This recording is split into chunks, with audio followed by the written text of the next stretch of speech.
আসসালামু আলাইকুম, সকলকে স্বাগত জানাচ্ছি। মিরাজ হোসেন গাজী। প্রিয় প্রবাসী বন্ধুরা, হযরত শাহজালাল আন্তর্জাতিক বিমানবন্দর থেকে আপনাদেরকে একটি গুরুত্বপূর্ণ তথ্য দিতে চাই, বিশেষ করে যারা বিদেশগামী কর্মী বা প্রবাসী বন্ধুরা বিদেশে যাবেন বা যাচ্ছেন, যেতে চাচ্ছেন তাদের জন্য।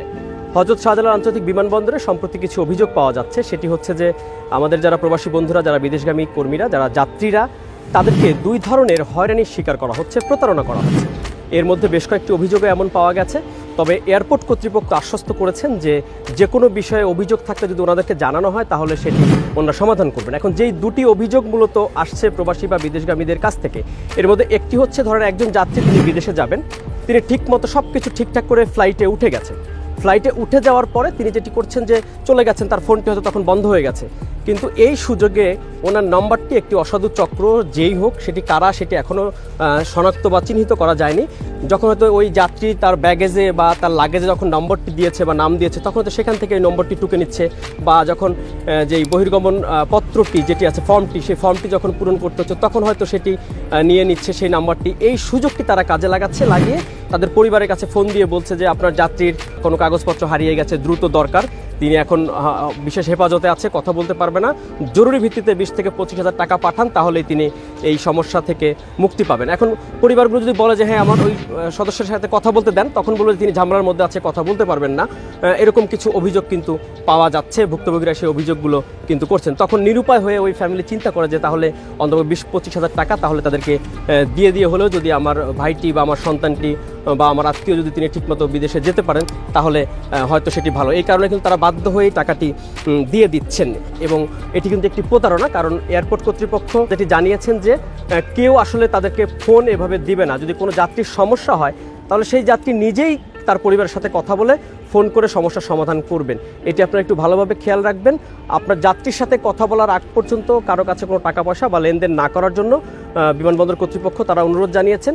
এরপরও যদি কেউ ভুক্তভোগী হয়ে থাকেন, তারা যদি লিখিতভাবে অভিযোগ জানান, বিস্তারিত জানালে কোন নম্বর থেকে কথা বলেছে বা কোথায় টাকা দিয়েছেন, তাহলে তারা ব্যবস্থা নেবে। এটা হচ্ছে একটি বিষয়। আরেকটি বিষয় যেটি হচ্ছে, আপনারা জানেন সৌদি প্রবাসী আবুল বাশার, যার 20 বছরের কারাদণ্ড হয়েছে, তিনি কি হয়েছিল, তিনি বিদেশে যাবেন, যাওয়ার সময় বিমানবন্দরের একজন কর্মকর্তা পরিচয় দিয়ে তাকে এক প্রকার জোর করে তাকে একটি প্যাকেট দেয়, বলে যে এটি আচারের প্যাকেট, আমার ভাই সৌদি আরব থেকে রিসিভ করবে। কিন্তু সেটি আসলে আচারের প্যাকেট ছিল না, সেটি ছিল মাদকের প্যাকেট, ইয়াবার প্যাকেট। সৌদি আরবে গিয়ে তিনি যখন ধরা পড়েন, এরপরে কিন্তু সৌদি আরবের আইনে মাদক এটি খুব কঠোর অপরাধ, যে কারণে তার কিন্তু 20 বছরের সাজা হয়েছে সৌদি আরবে। এমন এক ঘটনা কিন্তু এরকম অনেক ঘটছে, ঢাকা থেকে যাওয়ার সময় যেমনি ঘটছে, আবার সৌদি আরব থেকে আসার সময় ঘটছে। অনেকে হয়তো ইমোশনাল ব্ল্যাকমেইল করে, অনেকে আবেগী কথাবার্তা বলে কোনো প্যাকেট আপনাকে দিয়ে দেবে যে ভাই আমার বাচ্চার জন্য বা আমার ওয়াইফের জন্য বা আমার মা বাবার জন্য নিয়ে যান। আবার কেউ হয়তো ঢাকা থেকে বলবে যে আমার ফ্যামিলির জন্য বা আমার বন্ধু আছে, ভাই আছে ওইখানে, তার জন্য নিয়ে যান। এটা হয়তো একটা খাবার প্যাকেট বা ওষুধ, বা ইমোশনাল কথা বলবে যে আমার আম্মা পিঠা রান্না করে দিয়েছে, নিয়ে যান, হয়তো আপনি তখন নিয়ে যাবেন। আবার অনেকেই বলবে যে হ্যাঁ আপনাকে 5-10 হাজার টাকা দিব, আপনি প্যাকেটটা একটু নিয়ে আমার ভাইয়ের কাছে পৌঁছে দেবেন। আপনি তো চিন্তা করবেন যে আমি তো একটা ছোটো প্যাকেট, হাফ কেজি বা 1 পোয়া বা 1 কেজি ওজন, এটি হয়তো আপনি নিয়ে যাবেন, কিন্তু তার ভেতরে কি আছে সেটি কিন্তু আপনার দেখার সুযোগ নেই। আপনি হয়তো আবেগের বশবর্তী হয়ে সরল মনে আপনি সেটি নিয়ে যাচ্ছেন। নিয়ে যাওয়ার পরে সৌদি আরবে গিয়ে যখন ধরা পড়ছেন বা ধরা পড়বেন, তখন কিন্তু শাস্তি আপনাকে ভোগ করতে হবে। আর বিদেশের মাটিতে যখন আপনি কোনো অন্যায় বা অপরাধ করবেন, সেই দেশের আইন কিন্তু অবশ্যই করা, এটি জানেন। সৌদি আরব বা মধ্যপ্রাচ্যের বিভিন্ন দেশ বা যে দেশে হোক না কেন, সে দেশে আইন কিন্তু খুব কঠোর। তখন কিন্তু আপনার যে শাস্তি হয়ে যায়, এরপরে সেখান থেকে মুক্ত হওয়া যে কত কঠিন, এটি নিশ্চয়ই আমাদের সবার ধারণা আছে, অনুমান আছে যে আসলে সেখান থেকে মুক্তি পাওয়াটা আসলে খুব সহজ নয়। এজন্য আপনাদেরকে অনুরোধ করবো, যারা বিদেশে যাবেন তারা এই বিষয়টি খেয়াল রাখবেন। পরিচিত জন ছাড়া, পরিচিত জনেরটাও আসলে নেওয়া ঠিক না, কারণ তার হয়তো কোটি টাকার ব্যবসা আপনাকে দিয়ে হচ্ছে, আপনি হয়তো 5,000 টাকার জিনিস নেবেন বা 5,000 টাকা নেবেন, বা ক্ষতি হলে আপনার হবে, তার কিন্তু হবে না। কিন্তু তিনি যদি সফল হতে পারেন, তার হয়তো কোটি টাকার ব্যবসা হবে। এজন্য একেবারে কারো পণ্য, কারো কোনো প্যাকেট বিদেশে যাওয়া আসার সময় বহন করবেন না। এটি আপনাদের প্রতি আমার ব্যক্তিগতভাবে অনুরোধ। আমি দীর্ঘদিন প্রবাস খাত নিয়ে টেলিভিশন সাংবাদিকতা করি, আপনারা জানেন, সেই সাথে প্রবাস তথ্য কেন্দ্রে আপনাদেরকে তথ্য দিয়ে আসছি।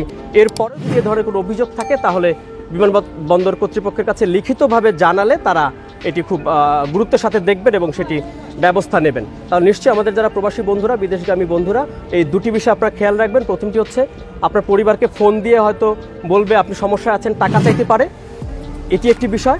আপনার পরিবারের সাথে যতক্ষণ আপনি কথা না বলবেন ততক্ষণ যেন কেউ লেনদেন না করেন, এই বিষয়টি একটি। আরেকটি হচ্ছে, কারো দেয়া কোনো প্যাকেট আপনারা নেবেন না। নিশ্চয়ই আপনারা এই বিষয়গুলো সতর্ক থাকবেন। সবাই ভালো থাকবেন, নিরাপদ থাকবেন, সুস্থ থাকবেন। হযরত শাহজালাল আন্তর্জাতিক বিমানবন্দর থেকে প্রবাসী বন্ধুদের জন্য এটুকু ছিল সচেতনতামূলক বার্তা। মিরাজ হোসেন গাজী বিদায় নিচ্ছি। আল্লাহ হাফেজ। আপনি কি বৈধভাবে কর্মী হিসেবে বিদেশে যেতে চান? আপনি কি রেমিটেন্স যোদ্ধা হিসেবে প্রবাস জীবনযাপন করছেন? আপনার জন্য প্রয়োজনীয় এবং জরুরি সকল তথ্য হাতের মুঠোয় পাচ্ছেন প্রবাস তথ্য কেন্দ্রে। প্রবাস তথ্য কেন্দ্র ইউটিউব চ্যানেল, এরই মধ্যে 10 লাখের বেশি সদস্যের বিশাল একটি পরিবার আমরা এখন।